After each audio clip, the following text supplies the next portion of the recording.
にちは。今回は逃げ上手の若君第7話への視聴者の反応をご紹介します。この動画では最新アニメの視聴者の反応や感想をご紹介しています。みんなの解釈や考察を知るとアニメ視聴の楽しみが増えると思いますので、ぜひ最後までお楽しみください。吹雪が出てきたな。これでメンバー全員揃った感じ。吹雪くん、なんか思ったより礼儀正しかったな。クール系の見た目に反して大食いなのもわろた。年長者だけあって面倒見が良くて情に熱いタイプなのね。一悶着あった現場くんと比べるとリラックスなおというかあっさり仲間に加入しそう。吹雪くんが一番の年長者かな。10代半ばくらいって言われてたような。面倒見も良いし加入したらまとめ役になるんだろうか。吹雪が退職なのは考えるのに頭使うのに糖分が多くいるのが理由だからか。この時代の冬なんてろくな食べ物ないだろうに、蓄え食い尽くすとか馬死確定だろ。ひどい言い方だけど、大人がみんな死んだから備蓄にはかなり余裕ができるはずなんだよな。逆に考えるんだ。大人がみんな生きていたら春まで逃がししまくる程度の蓄えしかなかったのが少しマシになっただけと。幼児レベルの子供に対しこれ以上幼子たちに人殺しをさせるのが良くないではなく、こいつら戦士の面構えだ、一緒に戦おうってのがやばい。北斗の剣でもここまではしないぞ。そういう時代なんや。戦わなきゃのたれ死ぬか売られてのたれ死ぬんや。それが南北朝時代というものだ。戦わなければ死ぬのだ。暇なカレー屋わろた。カレー屋の天使トレンド。相変わらずギャグとシリアスのギャップが激しいな。途中までは箸休め会かと思ったわ。暇なカレーやってみてくるの。暇じゃなくても見てくるし、お腹いっぱいなのにタダで何のおかわり持ってきてくれるぞ。単なるおふざけ描写やと思うんやけど、この時代の日本にアイスホッケーがあるわけないやろ。で、怒る人が出たりするんかな。世知辛い世の中やで。アイスホッケーはどう見てもギャグだからスルーされるけれど、ワカサギはこの時代にはいない。大正時代に放流ってツイッターで突っ込まれてた。このアニメではたとえドローンが出てきたとしても驚かないことにした。ゴールデンカムイ。明治時代でもワカサギ釣りしてる場面なかったっけ。アイスホッケーに関しては未来予知ができる頼重によってあの時代に持ち込まれたんやろ。アイスホッケーだの桃鉄だの変なとこで力使うから今回で真に使い果たしちゃったのでは。原作漫画では氷に穴開けてワカサギ釣りはやってるけどアイスホッケーなんかやってないからな。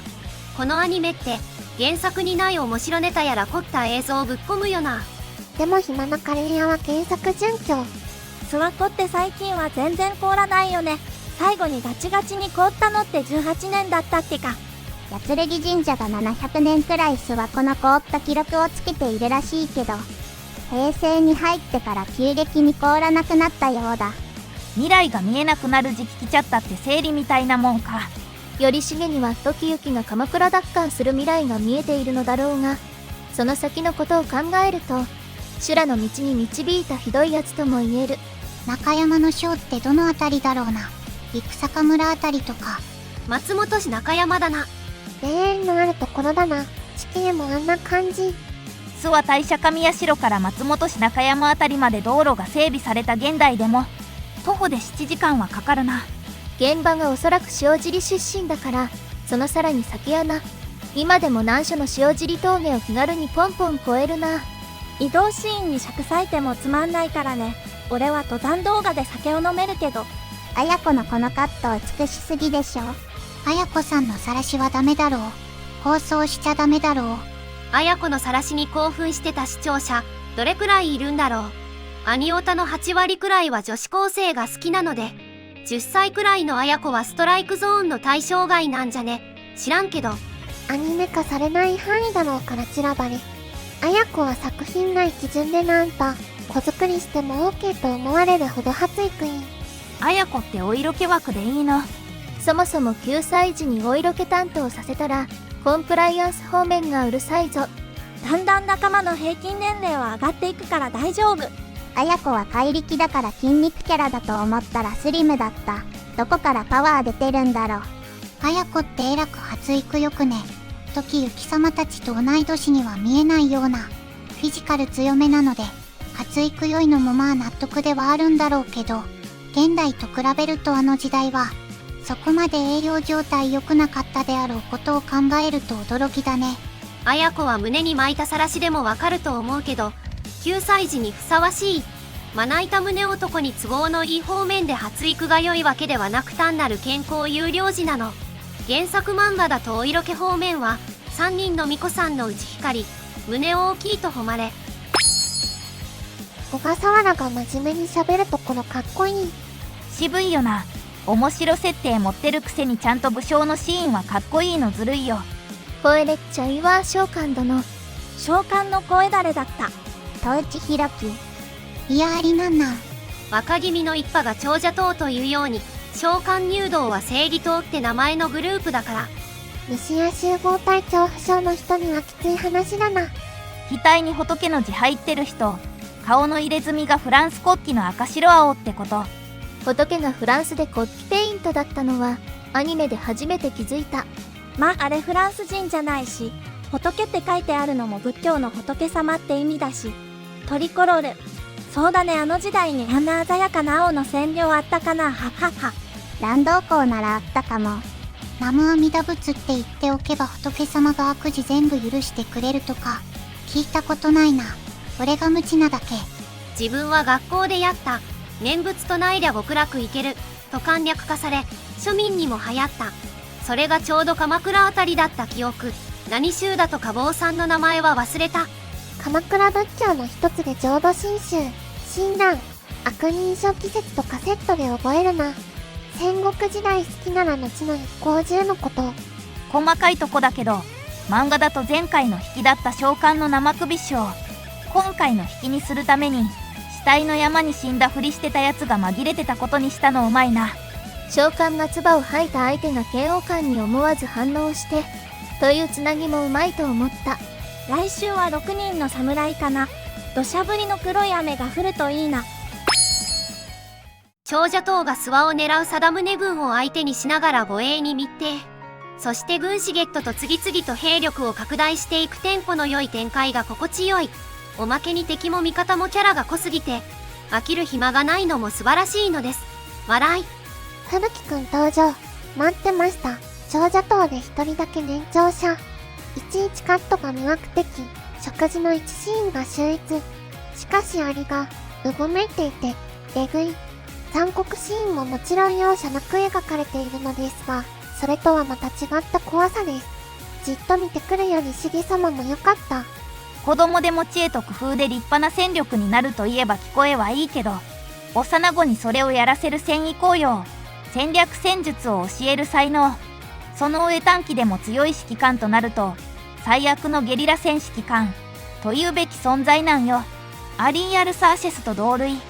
やっぱりいわゆる弱者にも弱者なりの戦い方がある。それを創意工夫でいかようにもなるというのが根底にあるのがいいですよね。今回初登場の吹雪が利益度外視でそこにこだわる理由が、ミステリアスな雰囲気まとってるだけに気になりますね。召喚はアリにまつわる能力を持っているのだろう。アリの存在が思わせぶりすぎる。吹雪は子供のくせに強いし、仲間になったら頼りになりそう。そして本作は首を切ったり鮮血を見せたり、レーティングをどのあたりに想定しているのか気になる。宗派は忘れたけれど、南無阿弥陀仏と唱えれば、悪人のような悲しい人間ほど極楽に行ける。って解釈が広まった時期があったけど、あれはもしかしたら逃げ若の時代のあたりだったかな。五木ひろゆきのエッセイに書いてあったけれど思い出せない。どう見てもキララジャンプです。ありがとうございました。頼重の未来史って不能時期があるんだ。挙動不審な頼重が卑怯な笑いを誘ってくる。さっつんのナレーションも、吹雪の登場でまた有能な老頭の予感。オープニングエンディング見るにこれで勢揃いなのかな。選ばれた召喚も強いし、未来が見えなくなったより修行、暇なカレー屋の店主に例えるセンスは真似できん。笑い。吹雪、登場。剣士としても軍師としても優秀で、原作に出た時は後の人ではど考察したっけ。新登場の召喚。この作品は敵キャラが新たに登場する時の演出がすごく気合が入っている。その印象が強すぎて新しい味方キャラの印象がかすむ。小次郎と綾子に稽古で手加減されていることに気づいていない。回想シーンの時行きが可愛すぎた。逃げることに興奮を覚える変態のは影に始また。笑い。公式が自覚しちゃダメだろ。頼重の未来史が不調。確かに常に未来が見えてたらチートだもんね。新ボス召喚のありの不気味さ。新たな仲間吹雪の大食い有能キャラ付けなど、聞きつけるフックが多くてうまいなという感想。投入会だからギャグが多めなんだろうけど、ことごとくそれが笑える。少年漫画らしいシンプルさと少しのブラック具合が絶妙。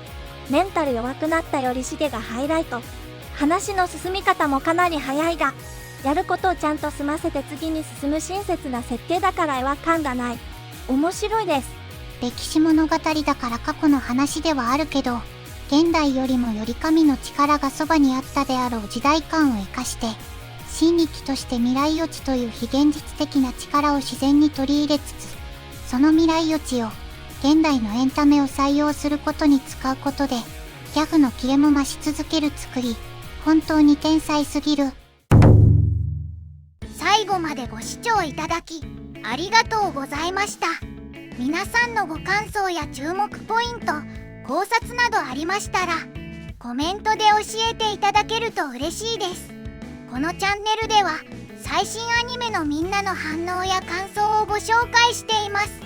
様々な考察や多様な意見を聞くと、これまでなかった視点が増えて、アニメ視聴の新しい発見があるかもしれませんので、ぜひ、チャンネル登録とグッドボタンをよろしくお願いします。それではまた次回の動画でお会いしましょう。